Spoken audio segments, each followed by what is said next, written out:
Thanks, Vicky. Okay, well, let's go because we've got 20 minutes and I believe it just puts us back in the main room at the end if we don't finish. So let's see if we can get through everything. Thank you to everyone for joining us today. I hope you've had a good day. We're going to be doing demonstrating cybersecurity value, mainly aimed at MSPs and service providers. And this is one of CompTIA's sprints, normally 30 minutes to 40 minutes. So we've really condensed this down today and we've got a lot to get through. As Vicky says, obviously, please do chuck questions in. We'll get back to you. We'll also make a set of the slides available to Vicky afterwards if she'd like to circulate them to you afterwards. I'm Patrick Burgess. I'm one of the industry instructors for CompTIA. I'm also an MSP owner myself. So I have understand some of the pain that you guys are going through and some of the things that are going on. And I'd like to start by looking at a scenario. Hopefully you can all see this, and certainly something I've been in myself and seen a scenario where, an MSP, you're doing your regular quarterly meetings with these people. Once again, you've got your metrics in there, you're doing your vulnerability metrics and talking about what you've discovered, what you've remediated, maybe the incidents that you've dealt with, the support issues, the SLAs, these are the kind of things we normally talk about. Overview of what's been patched, what's not been patched, and maybe even things like a roadmap. You've got those things going in and you're just sitting there and talking with the people. But after a while, we tend to see, and I've seen in my experience, that you start to find maybe stakeholders miss that meeting, they're not there. You find maybe certainly owners and high level within the organization, board members, don't start turning up for this kind of thing. They might be in for the first couple, they start to check out. And I think it's very easy for us to sit there and just write that off as a lack of engagement, or that these are very busy people, and I think they've got schedules and conflicts and they don't come. But I think if we pause for a second, I think the big thing, certainly as an MSP and a security first MSP, which is what we want to start all being, is are we actually sharing business and cyber intelligence and sort of value to the clients? That's the really big thing. And value is a really interesting concept, because obviously they say beauty is in the eye of the beholder. And I think value is also in the eye of the beholder. Each person sees value slightly differently, and they want to know different things. And the key to demonstrating value and improving the satisfaction of the people in there is to understand what the stakeholders are looking for. Now, there's a guy, George Mello, one of our MSPs, and everything we're talking about today has come from MSPs who are already running programs, who are already being successful in that security first approach. And what George says is he sees three key sort of areas, and what they are is oh, I've gone too far forward, is tactical, operational, and strategic. So these are three different types of people that you will find in the room. Some of you already have these people in the room. Some of them won't be turning up for the meetings, and some of them may have dropped in and then dropped out. And each one of them wants to know different things, and they want different information and they've got a different perspective. So looking at them, a tactical profile is all about the details. So these are guys that are focused on hardware, storage, networks. They care about the technology. They care about the support tickets, the SLAs. Are the users being supported properly? These tend to be our IT people, our IT managers. They tend to be the kind of people we're very comfortable talking to. A lot of us in the MSP industry have come from this background. We've come from that technical background. We've come from that area. We feel very comfortable talking person to person with them. But these people may not be the people that hold the keys. They certainly might not be the people that hold the business strategy at the top of it. They may certainly a lot of the time don't hold the financial keys. And sometimes we end up getting pigeonholed talking to these people. We've also seen an operational profile. Now, the operational profile is interesting. And we are seeing more of these people just turning up into the meetings. These tend to be typically their departmental resources, their location managers, mid-level management, that kind of area. They're the kind of people who are interested in the people and the processes and the policy of the business. They care about how technology gets things done within the organization. They're the enablers, and they will want to know how what we're talking about is going to optimize their day-to-day and how it's going to make life easier. We've seen a lot more of these turning up in meetings, and that's because of the proliferation of SaaS platforms and things. And this allows these guys to go off and do their own thing. So if we're not engaging them, what a lot of you may have experienced is sometimes you end up with this shadow IT going on, where the operational people go off and sort of sign up to SaaS platforms sometimes and get them going, and they move off with them.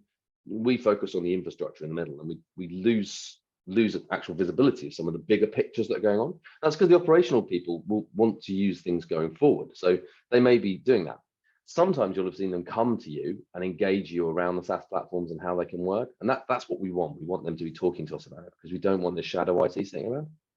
And then the really important people who a lot of us aren't seeing in these meetings are the strategic people. And these tend to be, in America, your C-suite, or in the UK, your boards, directors of people. They're the owners of organizations, small organizations, your owner, your managing director. These are the people who actually own the business strategy. They tend to care about sort of the strategic. How is the IT going to give them a competitive advantage? What's it going to cost them? What's the point of it? Why are you doing it? And they want to stay in the mix with the competition. They want to understand their risk profile, and they want to understand effectively what it's going to cost them. They're the ones with the money, and each of those people provides an important part to it. But if we actually look at cyber as a unique opportunity, cyber is, if we look at where we're going with it, allows you to, when you convey business intelligence around cybersecurity, and when you communicate the impact of your efforts and cybersecurity efforts on business to the strategy, the sales goals, the operational objectives, the overall picture, it's more likely what you're going to be able to do here is you're going to escalate the conversation to the board level. You're going to have more business to business conversations rather than subservient sort of subcontractor conversations. And if you can get into that business to business conversation, there's an opportunity to raise that up and get talking to the people who actually make the decisions within the organization, and therefore make more progress faster and move in the right direction. And how do we do that? Well, I think if we look back to our scenario at the start, where we were going in there with the facts and the figures and the things we have to do, what we need to start to do is we need to turn this into a story. We need to start talking in a much less techie terms, and much more of a sort of use those figures, same things. So we still prepare and present the same data as we always have, but effectively what we can start to do is talk about what was the threat, but more importantly, that what have we done over the last couple of months of maybe mitigated things. So we might start to talk about how, because of the proactive stance that we have taken as an MSP within the organization, this many things could have happened, but they didn't happen because of the fact that we had patched the service, for example. We can drop our patching conversation in there and the information about that. We can talk about the things that have been put in place over the last 3 months, maybe some of the training pieces that have gone in, maybe some of the threat intelligence that we've communicated, and that has helped them avoid pitfalls. And then from that conversation, you can then pivot into but there are still issues. And these are the things that maybe we need to look at in the next 3 months, 2 to 3 months, to move forward.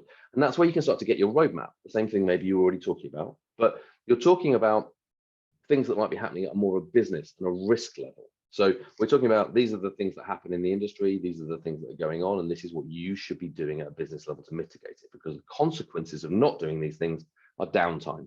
They're potentially increased costs. They're potentially a negative against your competitors. So we can use that in as more of a story way, rather than just blanket facts and figures, to try and bring the client on a journey with us, which is really important.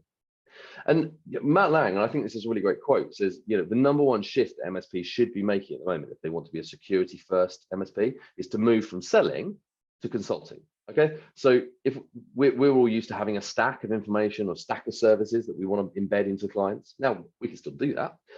It's amazing that all of our stack tends to be the things that solve the problems that the client needs. So the way we address this is we talk to the client about the problems, and then we just happen to have the solution in the background.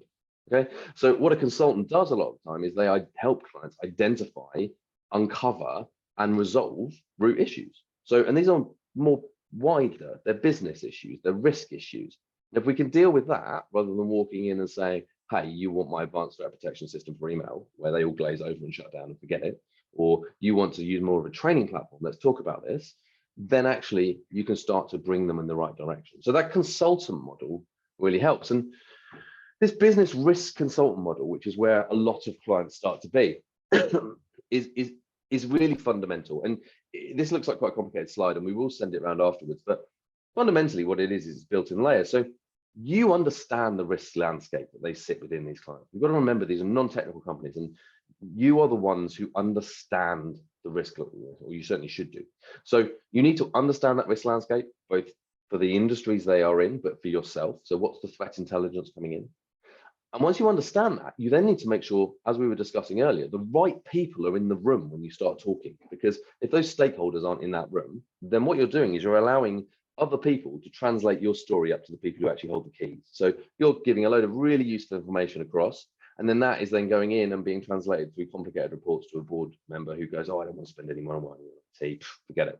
So you need them in the room, and therefore you need to be making sure that the information and the messages you give are appropriate. And we do that with these 4 pillars across the top here, which are in color there. So the first one, oh, spoilers going ahead there. The spoilers, the business outcome orientation. So we've got to effectively make the mindset shift to be more business outcome focused for the clients, not IT focused. We're focused on their business outcomes. We need to communicate, and this should be effective, consistent, proactive. So we need to be doing regular meetings with a decent cadence on them. And we want to be talking about understanding what measures matter to that company, what outcomes matter, and what actions matter to them. And that's understanding your client. And then we need to be educating constantly, both informally and formally. So understanding, explaining, translating the technical world and the cyber world to our clients so that they understand. And if we embed that in our client lifecycle, day in, day out, so effectively our client engagement meetings or our QBRs, effectively making sure that our marketing and our ongoing support all embed those pillars across them, then we are going to be communicating the benefit of risk and cybersecurity to our clients on a regular basis. And those stakeholders may well be in that room more regularly. And we can do that by getting into their business from the start. Okay, so when you get into a business and you onboard a business, really understanding what motivates that business, what makes them make money, what keeps them up at night, what is it that is difficult for them. That allows us to then effectively link back to those issues when we're starting to talk to them. If we understand a business better, when we start talking about proposals and improvements, we can link it back to the things that matter to them. Do they have a strategic plan? Do they have a business plan? Are they growing? Are they buying? Are they acquiring other organizations? Are they standing still? What do they want to do? And how does cybersecurity embed into that plan as it goes forward? And what's their culture like? Talk to them. Ask them things like, how would their leaders feel or react if they found out an employee had accidentally opened an email by mistake or let something bad into the network? Do they have a cyber shaming kind of culture internally? Because it's for us to help them translate that and turn that into maybe something that's maybe not that culture, maybe to engage their employees to help use that. And we're in a perfect position to do that.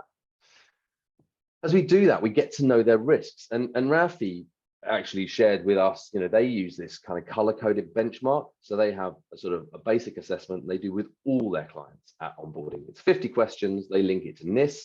Obviously, over in the UK, we could link it to something maybe like Cyber Essentials. We seem to be sitting in a room here and we're today talking about things on the basis of Cyber Essentials, Cyber Essentials Plus.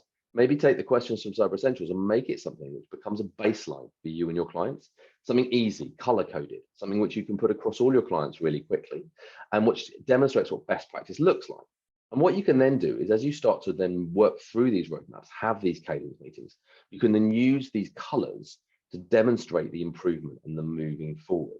Effectively, you can then use that overall assessment score if you want as a percentage, but more importantly, you've then got steps within each of those tasks, each of those things that you want to improve to move your client in the right direction. And you need to understand where the crown jewels are in the organization. And what I mean by this is there are mission critical assets and data in every organization. And as we were saying earlier, with these SaaS platforms that happen in this shadow IT world, some of us find ourselves looking at Office 365. That's what we're responsible for, some of these other bits. But if you don't understand where the data, this is where we find ourselves going down the route of suggesting the wrong projects to people.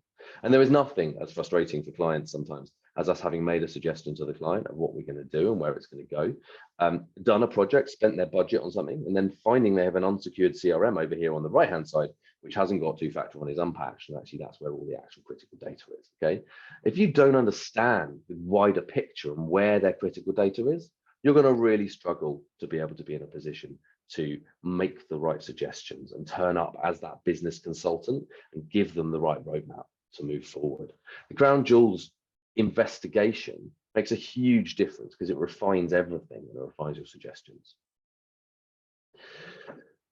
Educating takes loads of forms, and as MSPs, we're in a perfect position to do this around cybersecurity. We are not MSSPs. There might be some in here today, but being an MSSP is a very different thing from being an MSP, managed service provider. We are not security service providers, but we do know a lot, and we sure as hell know a lot more than most of our clients about cybersecurity. We know a lot more about how the bad guys work, and that is important. The more we can communicate across to our clients and make it clear what's going on in the outside world. Hey, this stuff is real. You don't have to be scared of it, but you do have to pay attention to it. We can help you with that. We're here for that. Using your threat intelligence from both your vendors and your partners to be able to feed out regular communications and information to people.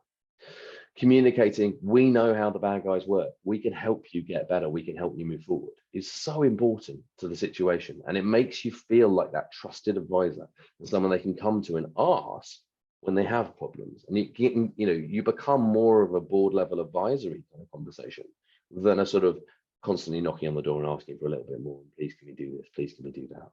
Okay. You can use those partners and those vendors to communicate trends, finds, fixes, all these things, and make yourself look like rock stars, right? You have that threat intelligence from partners. Little plug for the CompTIA's ISAL. Some of you might be members already. The Information Security and Alerting Organization. Great area to get curated MSP threat intelligence feeds coming through. And all of that is stuff that you can use to look better, right? Rather than going to them after the fact, you can be going to them and saying, hey, there's an Exchange vulnerability. There's always an Exchange vulnerability. We need to get that patched. It needs to be patched today. We're going to do that for you. It's going to be done by tonight. And then you're going to them the following day saying, hey, you see that thing on the BBC News about that thing and everyone's unpatched and been got? We're here. We've got this. Don't worry. And we've done it for you. And we've secured you and got you in the right place. So use those emerging security issues that are happening all the time as positives to help your clients to move them forward, to make you look positive and look in the right direction. I can't stress enough how important it is to hold regular meetings. You know, the days of doing a big meeting, selling a big project, and then never speaking to your client again for a while are gone and done. You know, what we need to be doing is holding regular cadence meetings. They need to be about relevant things to the company, to the size of the organization, whether that's monthly, quarterly, whatever that looks like. You need to be regularly talking with them. And those meetings effectively need to be your critical touch points where you can start to understand with your clients. You can demonstrate your cybersecurity value through the things we've talked about, through that education of the client, but also moving in the right direction. And when you shift from that selling to consulting, we're running close to the end here, you're effectively going to start by you're communicating with storytelling rather than just facts and figures. You are bringing yourself to that level where you understand the business strategy and the risk profile of the organization, because only when you're in that position are you able to then make sensible cybersecurity recommendations and sensible moves forward. And then if you are targeting the information you recommend to those clients at the tactical, operational, and strategic profiles, all three of which are important, none of which is, you know, we don't exclude one, they're all important, but you need to be getting your message to those three people. You can't be relying on individual people in that organization to portray things correctly to them. So getting to that business to business element so that you are in a better position to talk at a partner level and a trusted advisor level is really, really important. We're coming up to the last minute, and this is just going to cancel and send us back into the room. So I'm going to put a last plug in here for the CompTIA ISAL. Come join us, really friendly bunch of group people if you want to. Any more advice and things like that, reach out to any of us and talk to you. You've got great vendors like CyberSmart out there giving brilliant threat intelligence out, which you can utilize with your partners. They've got marketing collateral to get out there, to communicate to them, to be there. Get that communication consistent, regular, and out there with your clients. Move yourself into that consulting model rather than just trying to sell products. And what you'll find is that your partners want to come on this journey. This is where they are right now. Most SMEs are in a place where they're scared, they don't understand, and they want to do it if you can understand and demonstrate risk correctly. I hope this has been really helpful for you. I would say well done and good luck to everything today. Well done on everything that's come before. We will capture any questions. I've seen some stuff coming in and have a chat. But if anyone does want to reach out, then do. Obviously, Vicky's got any of our details, but you also can just come find us afterwards. Thank you very much. Thank you, Patrick. That's a really great session. We do have 3 seconds remaining on the clock, so we'll see if we get automatically moved or whether it's getting extended at all. No, we will be moving back into the main room. So we'll see you all in the next workshops. Thank you. Thank you all. Cheers. Bye-bye.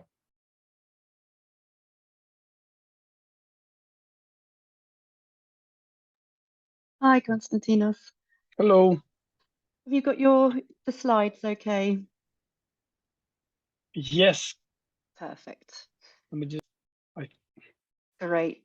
I think people are just selecting their workshops now and just joining us. Right. So That's great. thank you to everyone for joining this session. I hope you're really enjoying the event today, and whether you've just joined us from the CompTIA workshop with Patrick just now, or whether you've come across from the Active Protect introduction with Paul and Adam. I hope you found them as useful sessions. This one is actually going to be a little bit different to how we've run the other ones. This is going to be a really interactive session. So I would ask you, please don't be shy. Please put your cameras on, join the discussion. This is really very much a sort of roundtable discussion type approach. So yeah, we ask you all to get involved and share your opinions with us. So please feel free to unmute yourselves and Konstantinos, I think Thank you. we can hand over to yourself to introduce yourself. And thank you very much. Thank you, Vicky. you. So this is Konstantinos Marcinas from Royal Holloway. First of all, it's great to be here, and it's a great opportunity to talk to all of you. It's not in academia, it's not very often that we have these opportunities to talk to people from the industry and, you know, such a diverse audience. So, and this is one of the reasons I would like to make this interactive and hear your thoughts about these things. And first of all, can everybody see the screen and hear me well? Okay, perfect, thank you.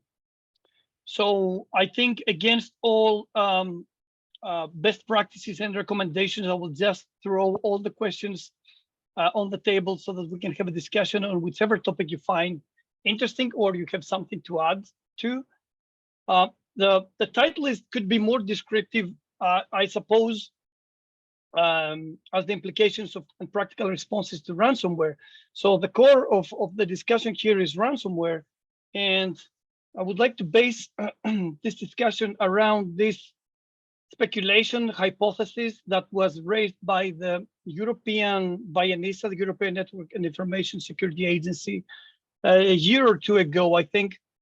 So they said that it was reported that European companies are more lucrative targets for ransomware groups compared to the US as a target. And the reason they provided is that Europeans are more eager to pay ransoms due to fear of the associated fines with GDPR. So the first point of the discussion is, what do you think about this hypothesis? Because it's really a hypothesis. We haven't measured it, we haven't tested it. Maybe there are anecdotal stories there, but you know, it's not a thorough measurement around it.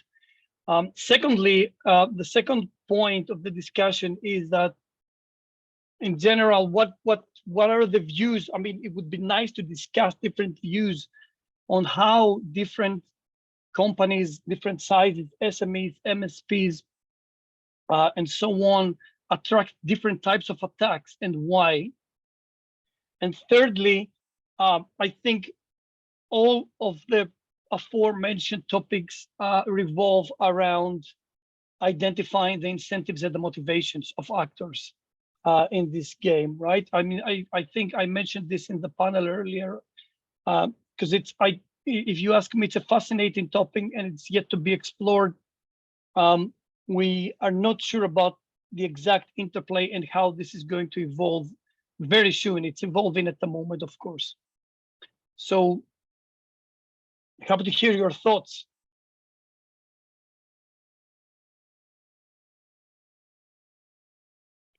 Do you want to just go back to question one, and we'll open the floor? I'll move to question one. So the hypothesis is this one, okay? So attackers change their behaviors according to the regulation in specific regions, as in the EU in this situation. Has anyone observed this, or you know, do you think that it's likely or unlikely, or experience with GDPR fines? Maybe unfortunate experiences here, I suppose. Personally, I've not experienced any of those, fortunately. However, I think your reason's quite founded. There must be some concern around fines associated with GDPR breaches, and so your answer there seems very valid. So you support that hypothesis, I guess. Yeah, I do support that. Yeah. Okay, thank you.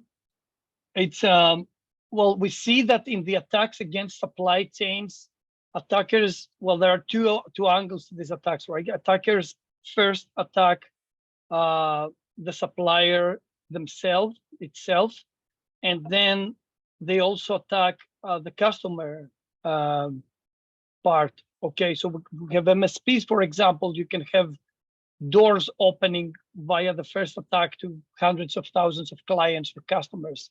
So it's a combination of customer client data and the company itself. That is the initial point of the target. So I think this discussion can be expanded to say that a lot of companies are eager to pay the ransoms and continue their operations and hopefully keep the whole situation under the radar. And that's why, well, I'm not sure why, or I'm not sure it's directly related, but we have governments pushing against a direction that you have to reveal the ransomware breach, the ransomware attack. And some even advocate that, you know, paying ransom should be banned completely. So of course there are cases in between, so there can be sanctions for what you do and what you don't do when you suffer an attack, and this can be examined. So it's a more nuanced approach, but overall the idea, I think, that many advocate, especially law enforcement and governments, is that we should ban ransomware. Any ideas on this or views? Not necessarily on, well, I think the best, if you pay ransomware, obviously that's the business model for the thing. So in the long term, people paying ransomware, you know, it might be benefit if, assuming the people actually do honor the thing. I mean, and that's obviously going to be a question whether paying ransomware will actually solve your problem. But also it just encourages future things. So it's you know, the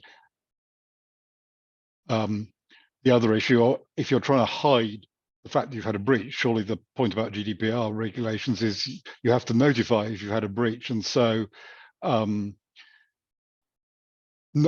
if you're going to not notify and pay the ransom, then obviously that's someone is going to reveal that. So that's clearly going to be even worse. So I'm dubious that the argument that you pay the ransom to keep it quiet is actually a thing. I think people would pay the ransom, as you say, because they want to carry on operations. If it's okay, this is the cheapest option, then, you know, if the ransom's not too high, whereas the cost of remediation is very high, then I could see that as a practical business thing, you're going to say, well, from a business point of view, I'll pay the ransom. I think the thing that has been suggested that sort of government law enforcement and people could do to actually have an effect is not necessarily ban ransomware, but impact the payment chain, i.e. block more effective blocks on crypto things, tracing crypto and things, such that actually paying ransom is not a, you know, because at the moment it's relatively easy to get the money out, but if it's hard to actually get the money out, then the business model goes away. So I think attack the business model of the things is the way forward, rather than, you know, a law that criminalizes payment is less the thing. Criminalize the payment processes. Yep, completely agree with you. Any other ideas on this? So I think as you say, the key here is that the practical side of the business wants to keep business operations running, and they don't necessarily care about the overall effect of ransomware in the world, like, you know, whether we are encouraging such activities by paying ransom. Okay, so that's a more general, you know, philosophical question for later. First, businesses want to survive. I think it's worth So we deal with a lot of smaller businesses, and I say smaller, they might still have multi-million-pound turnovers, but they're someone's lifetime's work. They're quite often family-owned, family-run. They're not just making a business decision in as much as, yeah, they would pay to keep their business operational. It's just if their business shuts down, that is their whole life, possibly their retirement plan and everything else. So they're going to be thinking far more about themselves than some wider altruistic thing for society. And I think the risk, to the other point you made, is that if you essentially criminalized payment, I don't think that would dissuade a lot of them if it's lose my business or risk that. And I think the other thing is that then by criminalizing it, you'd hand scammers something to hold over people for, indefinitely in the future, to the threat of revealing that information and getting them in trouble with regulators. So I think that would drive the problem further underground. I think it has to be that society has to understand the pressures on people, and much the same way you don't want to have shaming processes within companies for cyber, you shouldn't have it within society, because the only way you're going to deal with this problem is getting it out in the open and making sure that people can talk about it and do talk about it and become better informed. That's a very good point. I'm not totally convinced that governments take this layered approach when they make policies, but hopefully this would be the case. Any other views on this or experiences? So I think this signifies that there are different layers to tackle this issue, right? And we shouldn't categorize everything. I think that's why some suggest different layers of sanctions depending on the situation, I suppose, and the size of the company and other considerations, other factors.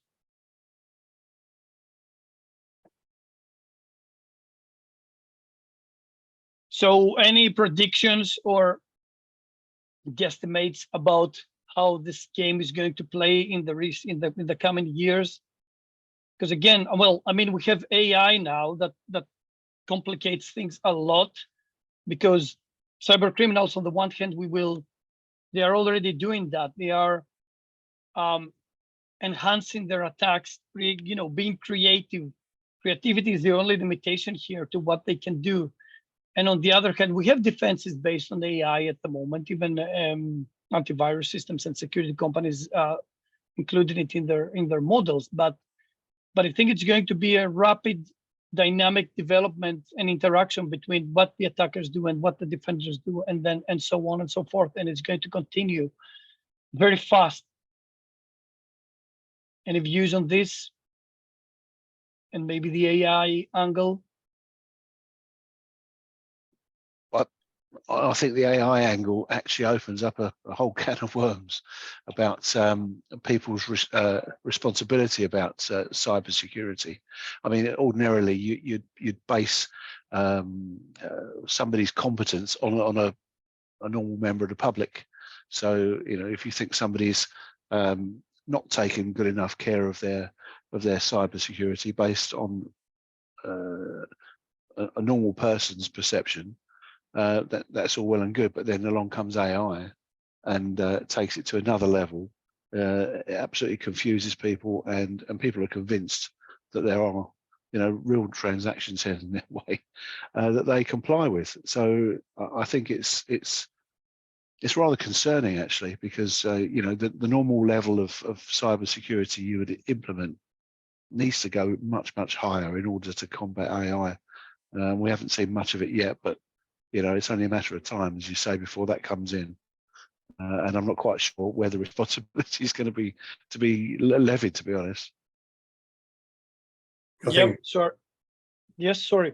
So I was just going to say, I think my concern with AI is how it would provide scalability to determine and rapidly replicate the best performing attacks, because the thing is, there's a limited number of people that you can get. Or we never, I'm glad to say, never had a client suffer a breach as a result of cyber. We've had several get socially engineered, and I think AI is going to be more useful for that, because there's a limit to the number of people you can easily recruit that maybe have all the necessary attributes to scam in particular sectors, in terms of being well-spoken, sounding competent, being able to quote chapter and verse of bank regulations, whatever it is. And AI could do all of that seamlessly. And what I think I would expect to see more consequences in social engineering, potentially, not least because of the ability to do deep fake audio and video, as much as I would anything that crosses over into cyber. But clearly, obviously, the complexity of cyber attacks and is going to be impacted by AI, and just the ability to essentially rip through all the emails in someone's say internal email store once you're in there, and then write incredibly detailed emails that suggest a deep knowledge of the company or its operations. It's going to be very hard to detect, even whether something's real, if it comes to you from within your own organization. And I think that's going to have knock-on consequences. Yeah, that's a very good point. And we know that phishing attacks are the #1 attack vector on across all attacks. And it's already happening, right? I mean, phishing emails and phishing email campaigns are being produced by AI at the moment. Of course, AI can detect phishing email attacks, more easily, but that's only to be seen. And there is the asymmetry that the attacker can find one way in, but the defender has to secure everything, basically. So yeah, but I think another important point here is that ChatGPT and all the others at the moment who are leading the game there is a lot of criticism on this. So they are putting in controls to say, well, if you go into ChatGPT and say, well, produce malware for me, some code, or let me know how I can attack a critical infrastructure, it's not going to do it. But AI and humans are qualitatively different in the way they reason and they have an understanding. So, people just bypass that by tricking the AI and saying, I want to protect. I want to create a security awareness training campaign so that I can stop attackers. So help me build this. How would a scenario look like? Or what can I do to protect my critical infrastructure and things like that? And it's relatively easy to trick the AI nowadays. Well, at least at this point, by humans. Konstantinos, there's just a comment in the chat as well from David Baines, basically saying we were using heuristic rule sets in the 90s to deal with viruses. AI is just an extension of that. What are your thoughts there? Can you repeat about the heuristic algorithms? So we were using heuristic rule sets in the 90s to deal with viruses. AI is just an extension of that. No, well, I think it's qualitatively different now.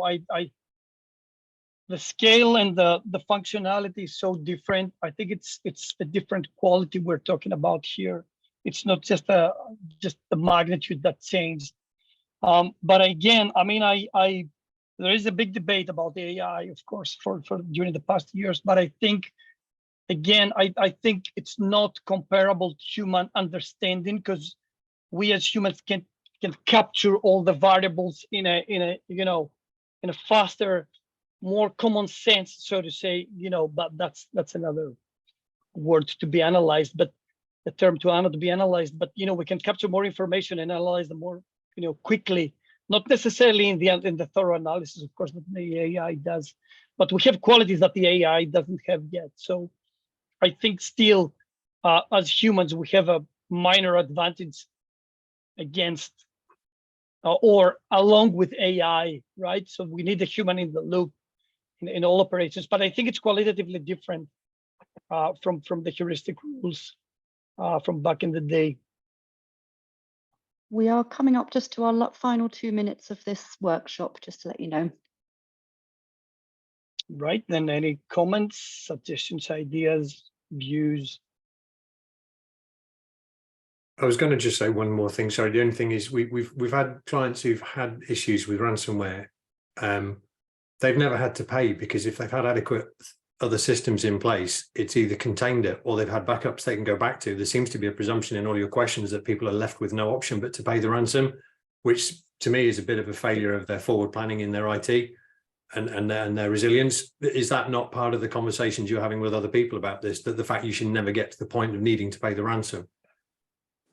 Absolutely, but I mean, you mentioned these family-run businesses, right? I'm not sure to what extent they have security controls in place. And what the feedback I get from the US, at least, is that there is like a huge base of small companies, as the ones you described, that have no security controls whatsoever. So they are, you know, very easy targets. Of course, you know, they're not necessarily lucrative, but whatever they are asked for, they will most likely pay if they can afford it. Yeah, I guess from our experience that people only take this stuff seriously either when they've had an attack or it's forced on them by regulatory requirements externally, either from insurers or finance. Those are the only two times. Selling it in otherwise just looks so difficult to the average SME. And I'm talking fairly big companies. I'm not talking mum and pop shops. It's bigger ones, you know. But that's what needs to change is the mindset. Okay, Soften but those you're guys saying up before we go in. okay, but you suggest that also regulatory approach to make this mandatory is also helpful, at least to a fraction of the population, maybe. Mm-hmm. I think we may get automatically moved back into the main room shortly, but thank you very much for Thanks, completing guys. us, and thank you everyone. Quickly for say thank you, everyone. Thank you. Thanks a lot. Cheers. Thank you for joining.